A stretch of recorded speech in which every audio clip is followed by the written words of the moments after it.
Hello and welcome to my newest video. I have not made a video in a while, but since something substantial changes in terms of the combat in ESO, with the upcoming Flames of Ambition patch, I decided to make a new video which focuses on the CP 2.0 system. First off, let me start with a disclaimer on what this video is and what it isn't. This video is meant to explain a way how I see to get the most effective CP distribution up until the point where you can max CPs out under the new system. The reason for making this video was that I noticed that under the new CP system, most players will not have enough champion points in order to actually... Obviously in ESO there are a lot of different builds, there are a lot of different specs, there are also a lot of different encounters, so depending on where you are and what you play, the ideal CP distribution might vary.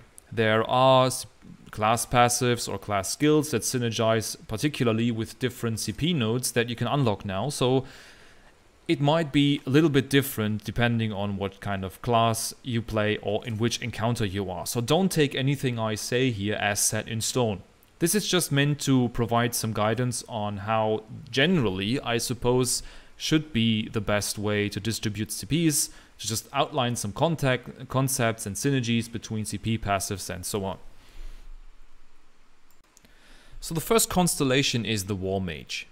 The Warmage is the blue one, as you can see here, and as in all the three constellations, we have Slottables and passives in here. Passives have a more yellowish glow attached to them, and the difference is that the Slottables, as the name says, you need to invest a couple of points into, at least to the first stage, and then you need to drag them up into the 12 slots above. So you can have 4 blues, 4 greens on the left, and 4 reds on the right. So you need to choose wisely which ones you want to go for. For a damage dealer, basically there's only a few that are actually interesting. The most amount of damage you can find in the arm of the mage on the top right side. So you have a sub-tree down there, which we'll get to in a second, but you have 3 major Slottables up here. Then you have a couple of damage Slottables here in this thing in the middle. This is more of the utility thing, where it's mixed between healing, damage, and etc. On the left-hand side, we have more healing Slottables, and on the bottom here, on the body of the mage, we have Mitigation Slottables.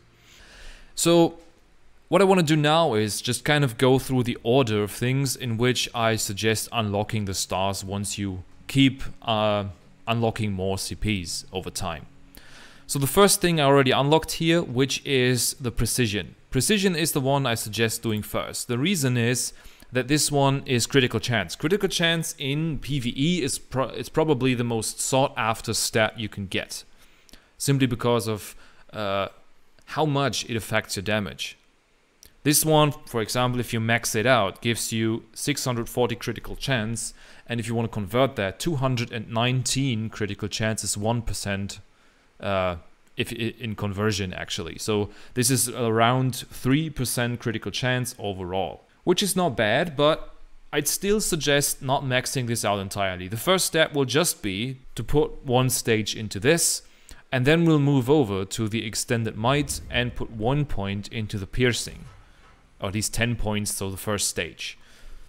The reason is that with this here, with the Piercing one, we unlock a bunch of other stars that we didn't have access to before. With these 20 points that we invested now, we have access to all the other stars that concern damage, just with these 20 points. And the question is now, in which order would we want to unlock the rest? The first thing you want to do now, after you have these 20 points invested, is to max out the Thaumaturge star. This is a Slottable, so if we max it out, we'll have to put it in over here in order to get an effect out of it. This thing gives you 10% damage done on damage over time effects. And if you look at typical parses from PvE, damage over time is going to be probably the largest contributor to your overall damage. There is quite some direct damage as well. You have lighted text, you have spammable skills, you have sometimes semi-spammable skills that you also can use, like Blast Bones and Shocks on the Warden. But most of your damage is going to be damage over time. And the second reason why this CP tree is the most effective is that the other CP trees that have similar amplifiers only affect a certain type of ability and there's no counterpart to the damage over time thing. So Biting Aura, for example, affects area of effect attacks, so AoE. This affects single target attacks, but there's no counterpart to the damage over time effect. So this is probably the star that affects your damage the most, so you can unlock this first if you want the most, like if you want the most damage up front. Because this gives you like 10% damage down on damage over time effect, so everything that is AoE and single target is affected in here as well. And these kind of add up onto this for the specific damage type, attack type that you can see here. So if we have that covered, we actually have spent 70 points up until now. In order to get everything we want from damage at mitigation, we need 1650 CPs at the current state. So we need quite a bit of CP in order to get the most effectiveness and in order to be min-maxed, as one could say, in terms of damage and mitigation. So at this point, we need to think of passives more. We have maxed out all the Slottables and we have invested, I think, 250 points. I personally have 170 left, so I might have to take out a couple points out of other trees to showcase what I'm going to be doing next, because on the PTS actually we only have current EU CPs and I don't have enough to maximize it all. But the next thing we're going to do is we're going to take a closer look at the subtree called Extended Might. This also deals with damage, and on the left hand side we have Magicka capabilities like CP nodes, and on the right hand side we have stamina based CP nodes. The penetration applies to both, as did all the things we just did before. This applies to stamina and Magicka, so this is always the same. Now if you're Magicka, you want to unlock a couple points on the left hand side, on the stamina on the right hand side.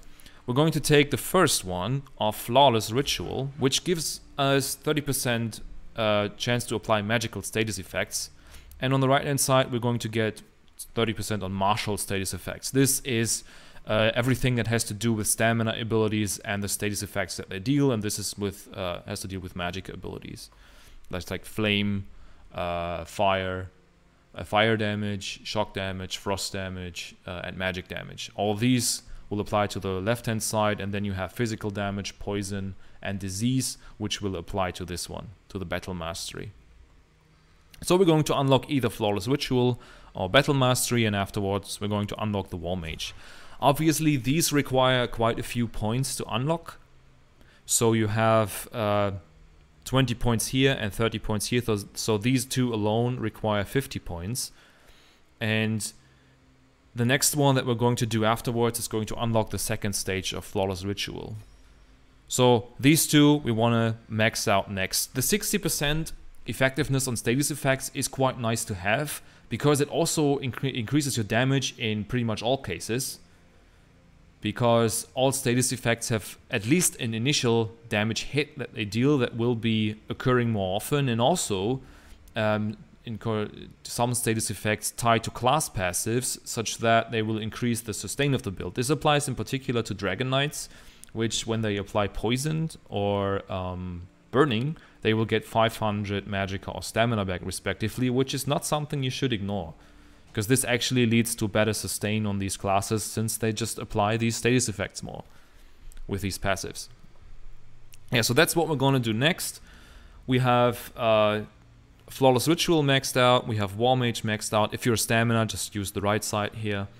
And the next step is going to be zooming out again and going to the Eldritch Insight or Tireless Discipline. These grant Magicka and Stamina. The reason why we're doing these last is that these bonuses just do not really scale as well as they did before, so these are basically the damage stats that are least effective. So these you want to unlock last. So let's put 40 points into Eldritch Insight. We're basically done with most of the damage, but there's still one tree left which we haven't maxed, and that is the Piercing tree.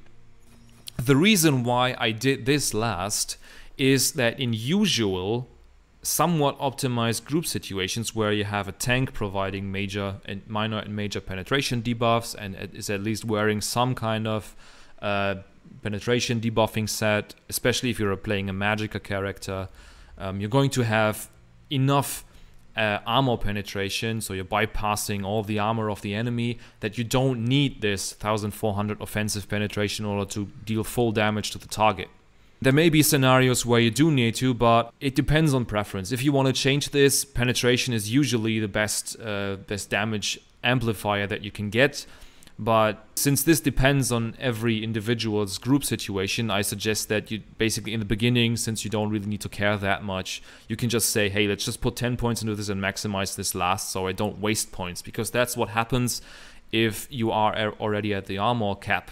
Mobs in PvE usually have 18,200 armor, so if you're already bypassing that, putting points into this won't do anything for you. The same thing as in the extended might tree also applies to these max resource bonuses, by the way. So if you have max magicka, if you want max magicka if you are a magicka character, simply because this increases your damage, whereas max stamina will not affect the damage that your magicka abilities do. The rule of thumb could be that every ability that costs magicka scales with max magicka and spell damage, and every ability that costs stamina scales with max stamina and weapon damage. It's not always the case, some abilities do not, but they usually indicate that they scale differently, so you can read. Now that we've maximized the damage in a specific order, let's just look at the mitigation. So the tree that we have to look at is called Staving Death, and is you can find it right in the middle of the body of the mage here. You just click on it and you get to the sub-tree or sub-constellation where you have 5 nodes. One is Slottable, which is resilience. This gives critical resistance. For PvE, this doesn't matter. PvE enemies cannot critically strike against you, so this is useless if you're just playing PvE. This is rather for PvP, where you need to think of how much critical damage do enemies do against me. But these 4 passives, obviously, you want to have, because, hey, they're passives, there's no downside, so you might want to have them, but the question is, in which order do you want to unlock them? Given that you have maximized the damage you do, the most impactful node of these is the preparation one, because this reduces the damage taken from non-player attacks by 2% per stage. So note that this one affects everything PvE enemies do against you, whereas this one here only affects magical attacks and is only 1%. This one only affects martial attacks and is 1%. So these do not only have a lower percentage, they also affect a lesser amount of abilities or attacks down against you. So the preparation one is just universally better, but in order to get here we need to at least unlock one stage here. The healing taken one is also worse, because it's just 1% healing taken per stage, whereas 2% additional mitigation is just much better. Obviously, this stacks additively with other mitigation bonuses, but still the diminishing returns you get from that have been reduced significantly in the new CP system, so it's not as bad as it used to be.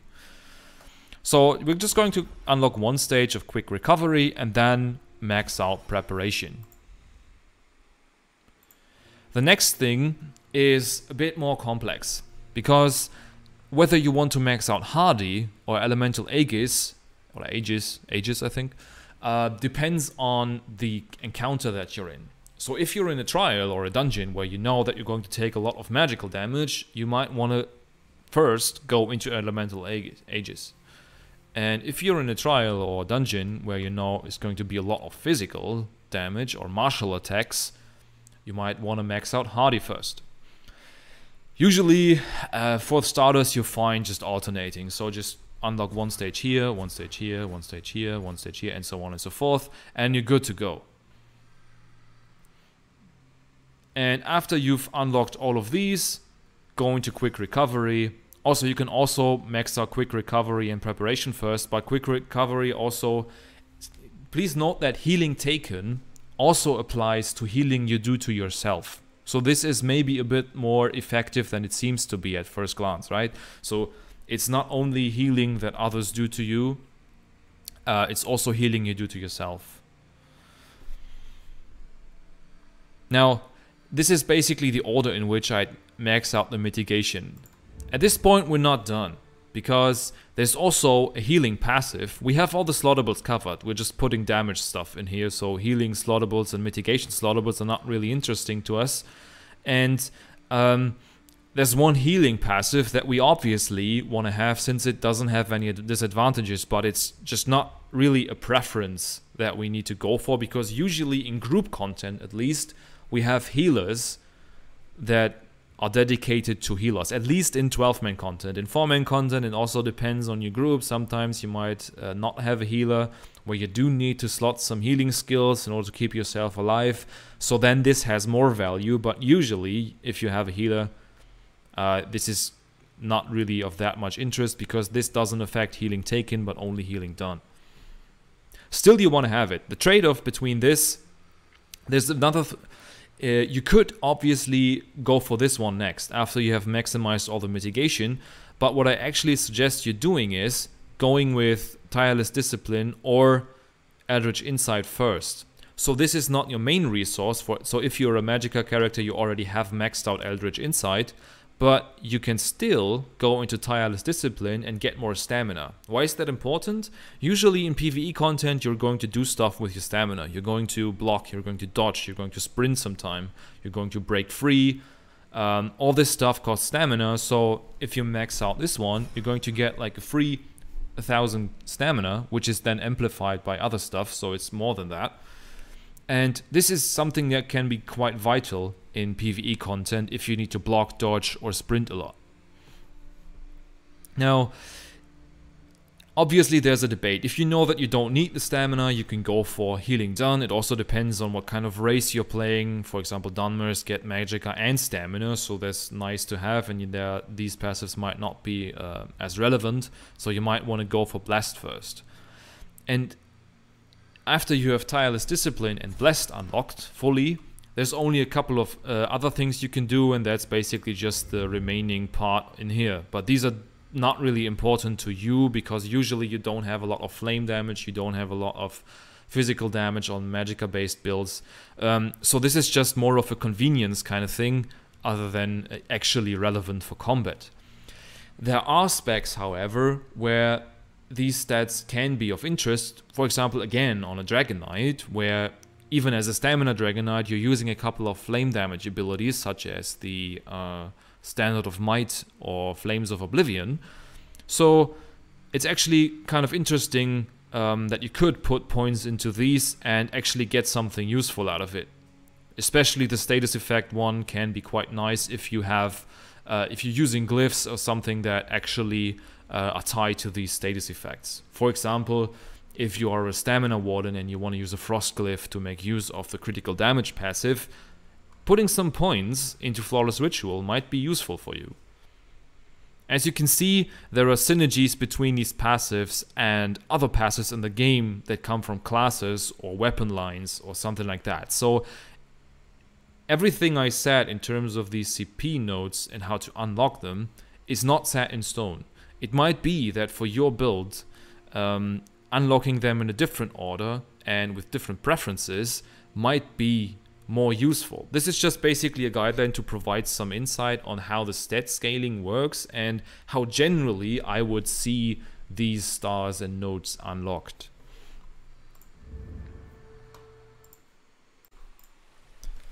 So, are we done now? I think Uncle Shio says we're done. But actually, we're not done. And that is because there is another tree of interest for damage dealers in the new CP 2.0. The green tree actually is not of much interest, because it's basically related to crafting and utility, where you basically get increased movement speed when mounted and stuff like that. That's not really of interest for anyone interested in combat. But in the red tree, there's actually stuff that we find interesting as someone who's actually doing combat stuff. The first steps in this constellation are actually pretty straightforward, because the first thing you want to do is you want to max out these three nodes up here. You have access to them immediately, and they give you flat bonuses. This one just gives you more health. Health is great in PvE because passing a certain health threshold is really nice, since it allows you to survive a lot more. This one grants you armor, which is also pretty straightforward, and this one grants you health, magicka, and stamina recovery at the same time. So these three are pretty straightforward, and I recommend you unlocking them first. The order is not that too important, actually. You can just alternate between them. It's not that big of a deal. The reason why they're also great is that most of the other stars here are not really, the Slottables are not really of interest for PvE players. For PvP is a totally different story. There's a lot of interesting stuff here. But for PvE there's only a very few other Slottables that we might find interesting, and they mostly are somewhere around here. And the two ones I find most interesting are Siphoning Spells and Bloody Renewal, because these give you stamina or magicka per stage whenever you kill an enemy. This applies to all game modes and everything you do, but keep in mind that you need to get the killing blow in order to get this. So the more players you have in your group, or in a PvP Zerg or something, the less effective this is going to be, because it's just more unlikely that you do the one hit that kills the enemy. So this is particularly useful in 4-man stuff if you're just running around solo overland, or when you're doing arenas, solo arenas for example. These passives are actually really great for those, because they kind of take care of sustaining for you entirely, because this 1500 magicka stamina per kill is just insane. It's just, and since there's nothing else that I'd actually slot on damage dealer in PvE in these here, this is just the best things you can get. These we're going to unlock later, because as you see they are hidden behind these other trees that we need to unlock first in order to get there. And how do we start this?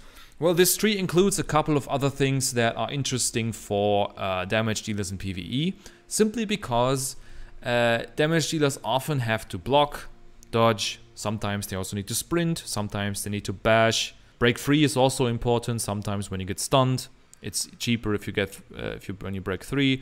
So these core skills, which I think they're labeled as now, core combat skills, yeah, this constellation here does a lot for them. And this can be quite crucial even for damage dealers in PvE, because there are fights where you need to block a lot. There are fights where you need to dodge a bit. There are fights where you need to break free sometimes, and these passives that you get here actually help you doing that a lot more, and sometimes a lot more effective. So what I suggest doing is, since blocking is the most common thing that you need to do, in many raids you have stuff to block. For example, if you're doing Sunspire, you're in the Godslayer progression and you have to block your 36 on Navi, and you have to block the Thrash, and you're running out of stamina, that's going to be a problem. So this tree here, Tireless Guardian, is going to help you block more.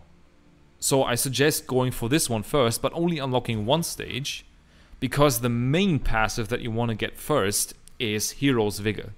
This one grants you flat health again. In order to get here, we need to unlock Hasty, and so we're only also going to put in 8 points into Hasty, and then we're going to max out the Hero's Vigor, because this just gives us a flat 1000 health, right? It's just universally good to have this. There's no drawback attached to it, and we want to have that because it lets us survive more hits. Or if we basically, sometimes you could get one shot, but this health threshold might actually save you. So this is really good. I talked about Slottables, and we have actually do have access to them now. These are not essential for trials, for example, in groups where you have a lot of other players in, but for 4-man content and solo, I actually recommend unlocking these next. If you're a magicka player, unlock Siphoning Spells. If you're a stamina player, unlock Bloody Renewal. So you can put it in there and get that juicy sustain from these abilities. Because if you just have a few AoE abilities ticking and you get some killing blows from that in trash packs or from side mobs that spawn with bosses, it's just great sustain. It's sustain that doesn't cost you anything, because none of the other abilities here are actually that interesting compared to this one. After that, it actually comes down to preference. We have 4 Slottables now, we have the universally good health, and then you want to max out Tireless Guardian, Hasty, Tumbling, and Defiance. And also you want to max out Sprinter, because this reduces the cost of sprint, and you want to max out Fortification, Nimble Protector, Savage Defense, and Bashing Brutality. Actually, Bashing Brutality and Savage Defense, they can increase your damage if you're block cancelling as well. So if you're using Master Lock, for example, on a stamina build and you're doing bash weaving, then this can increase your damage a little bit, but still it's not really that noticeable. So yeah, it doesn't really help you combat wise, and as a newer player, I actually suggest going for the others first because they just help you survive better.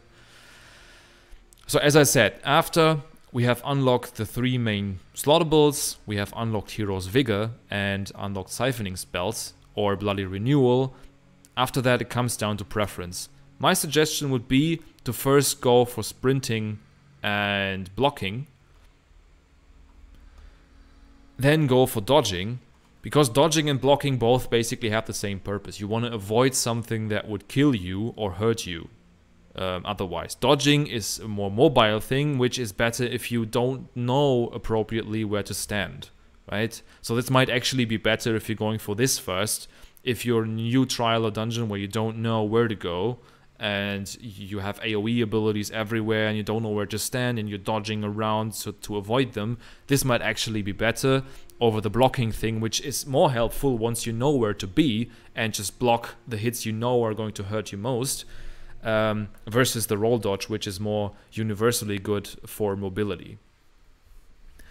Right, so these two are the ones that I would max out first. Sprinting is mostly useful for getting somewhere faster, obviously, through hasty and with less stamina cost, but that's usually something that you don't necessarily need in dungeons. Medium armor builds, for example, have a lot of sprinting speed already, and the cost of sprint is already fairly low, whereas Magicka builds also, I think, have a cost reduction on sprint, so some of these are actually just stacking on top of others. Well, I think that covers most of the important points on the red tree. I'm not going to go into detail with every little one of these points. I just pointed out that I think blocking and roll dodging are probably the most useful for newer players. And after that, you might go for sprinting and then break free and bash last. It comes down to preference and depends on your playstyle. If you're more the guy who likes to keep standing in things and blocking stuff, you can do that. It's a bit more dangerous. Or you can just roll dodge out of area of effect abilities that enemies do.